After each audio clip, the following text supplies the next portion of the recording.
everyone আজি আহিছিলোঁ আম্মাহঁতৰ ঘৰত ইয়াতে ইফতাৰ কৰিলোঁ ইফতাৰ কৰি এতিয়া গোটেইবিলাকে আড্ডা দি আছোঁ এইটোফালে কুকুৰে শুই আছিলে ইটানে উঠি আহিছে আৰু এইটোফালে আমাৰ গোটেইবিলাকে আছে আৰু এটা বস্তু দেখাই আছোঁ আমাৰ খুৰীজানে মানে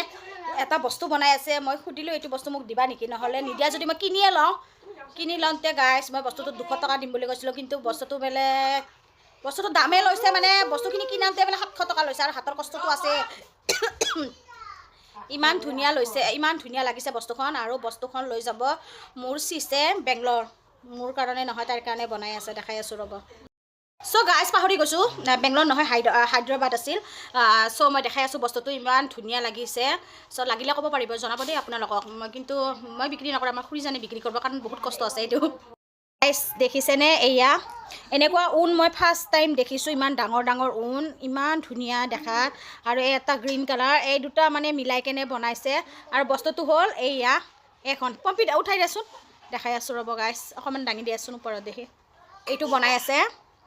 এইটো মানে ড'ৰমেট এখন বনাই আছে এনে মোবাইলত সৰু দেখিছে এখন বহুত ডাঙৰ আৰু ইমান ধুনীয়া চফ্ট হৈছে বস্তুটো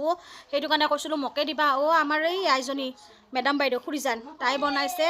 জীয়েকৰ কাৰণে আমাৰ চিচৰ কাৰণে চিচে লৈ যাব এখন হায়দৰাবাদত সেইকাৰণে স্পেচিয়েলিষ্ট ভাঙিলে তাই যাব যিহেতু তাইৰ কাৰণে বনাই আছে পিছত লাগে এখন মোকে বনাই দিব আৰু আমাৰ এইবিলাক এই ভাৰতীয়বিলাক বহি আছে ভাৰতীয় নহয় দে গাইছ আমাৰ ভাবি ডাঙৰ ভাবি আম্মা এইজনী সৰু বোৱাৰী চব ঘূৰি ফুৰিছে মাজে মাজে আৰু আমাৰ বেটি সেইটো ফাকতে সোমাই আছে ৰাতিপুৱাৰ পৰা ইয়াতে বহি আড্ডা দি আছে তাই ঘৰত যোৱাই নাই কাৰণ মাহীয়েক আছে যে সেইকাৰণে যোৱা নাই